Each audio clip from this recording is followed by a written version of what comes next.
Pride and Prejudice by Jane Austen. Chapter 54. As soon as they were gone, Elizabeth walked out to recover her spirits, or in other words, to dwell without interruption on those subjects that must deaden them more. Mr. Darcy's behaviour astonished and vexed her. "Why, if he came only to be silent, grave, and indifferent," said she, "did he come at all?" She could settle it in no way that gave her pleasure. "He could be still amiable, still pleasing to my uncle and aunt when he was in town, and why not to me? If he fears me, why come hither? If he no longer cares for me, why silent? Teasing man! I will think no more about him." Her resolution was for a short time involuntarily kept by the approach of her sister, who joined her with a cheerful look, which showed her better satisfied with their visitors than Elizabeth. "Now," said she, "that this first meeting is over, I feel perfectly easy. I know my own strength, and I shall never be embarrassed again by his coming. I am glad he dines here on Tuesday. It will then be publicly seen that, on both sides, we meet only as common and indifferent acquaintance." "Yes, very indifferent indeed," said Elizabeth laughingly. "Oh, Jane, take care." "My dear Lizzie, you cannot think me so weak as to be in danger now." "I think you are in very great danger of making him as much in love with you as ever." They did not see the gentleman again till Tuesday, and Mrs. Bennet in the meanwhile was giving way to all the happy schemes which the good humour and common politeness of Bingley and half an hour's visit had revived. On Tuesday there was a large party assembled at Longbourn, and the two who were most anxiously expected, to the credit of their punctuality as sportsmen, were in very good time. When they repaired to the dining-room, Elizabeth eagerly watched to see whether Bingley would take the place which, in all their former parties, had belonged to him by her sister. Her prudent mother, occupied by the same ideas, forbore to invite him to sit by herself. On entering the room, he seemed to hesitate, but Jane happened to look round, and happened to smile. It was decided. He placed himself by her. Elizabeth, with a triumphant sensation, looked towards his friend. He bore it with noble indifference, and she would have imagined that Bingley had received his sanction to be happy, had she not seen his eyes likewise turned towards Mr. Darcy, with an expression of half-laughing alarm. His behaviour to her sister was such, during dinner-time, as showed an admiration of her, which, though more guarded than formerly, persuaded Elizabeth that if left wholly to himself, Jane's happiness and his own would be speedily secured. Though she dared not depend upon the consequence, she yet received pleasure from observing his behaviour. It gave her all the animation that her spirits could boast, for she was in no cheerful humour. Mr. Darcy was almost as far from her as the table could divide them. He was on one side of her mother. She knew how little such a situation would give pleasure to either, or make either appear to advantage.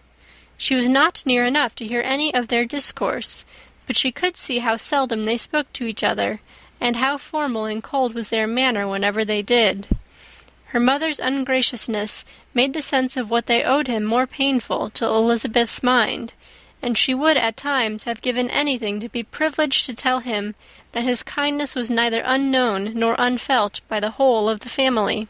She was in hopes that the evening would afford some opportunity of bringing them together, that the whole of the visit would not pass away without enabling them to enter into something more of conversation than the mere ceremonious salutation attending his entrance. Anxious and uneasy, the period which passed in the drawing-room before the gentleman came was wearisome and dull to a degree that almost made her uncivil. She looked forward to their entrance as the point on which all her chance of pleasure for the evening must depend. "If he does not come to me then," said she, "I shall give him up forever." The gentleman came, and she thought he looked as if he would have answered her hopes, but, alas! the ladies had crowded round the table where Miss Bennet was making tea, and Elizabeth pouring out the coffee, in so close a confederacy that there was not a single vacancy near her which would admit of a chair. And on the gentleman's approaching, one of the girls moved closer to her than ever, and said in a whisper, "The men shan't come and part us, I am determined. We want none of them, do we?" Darcy had walked away to another part of the room. She followed him with her eyes, envied everyone to whom he spoke, had scarcely patience enough to help anybody to coffee, and then was enraged against herself for being so silly. A man who has once been refused! How could I ever be foolish enough to expect a renewal of his love? Is there one among the sex who would not protest against such a weakness as a second proposal to the same woman?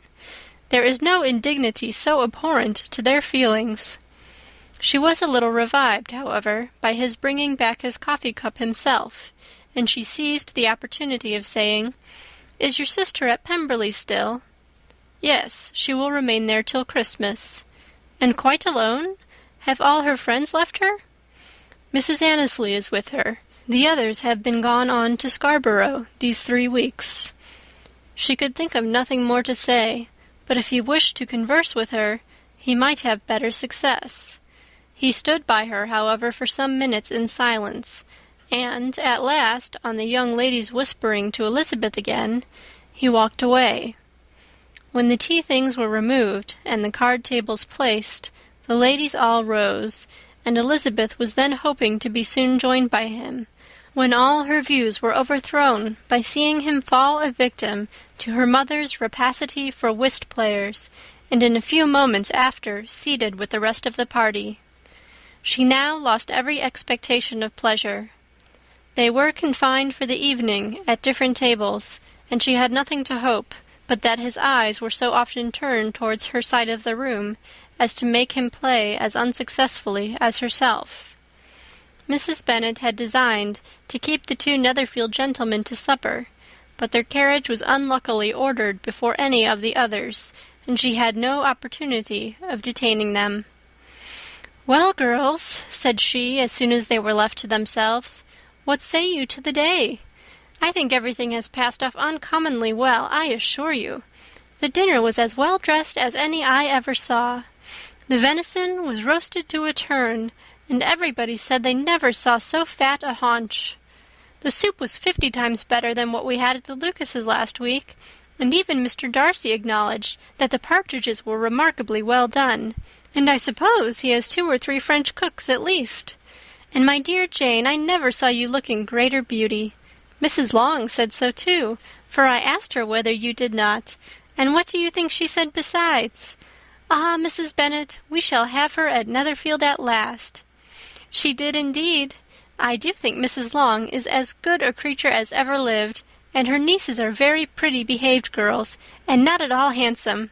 I like them prodigiously." Mrs. Bennet, in short, was in very great spirits. She had seen enough of Bingley's behaviour to Jane to be convinced that she would get him at last, and her expectations of advantage to her family, when in a happy humour, were so far beyond reason that she was quite disappointed at not seeing him there again the next day to make his proposals.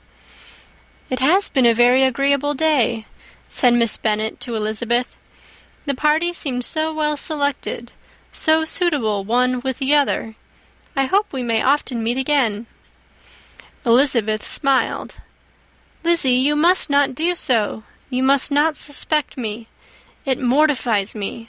I assure you that I have now learnt to enjoy his conversation as an agreeable and sensible young man, without having a wish beyond it. I am perfectly satisfied, from what his manners now are, that he never had any design of engaging my affection.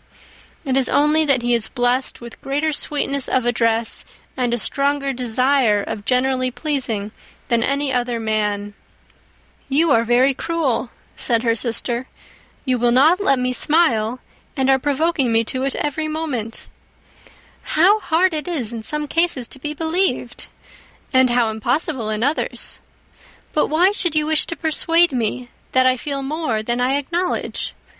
"That is a question which I hardly know how to answer. We all love to instruct, though we can teach only what is not worth knowing.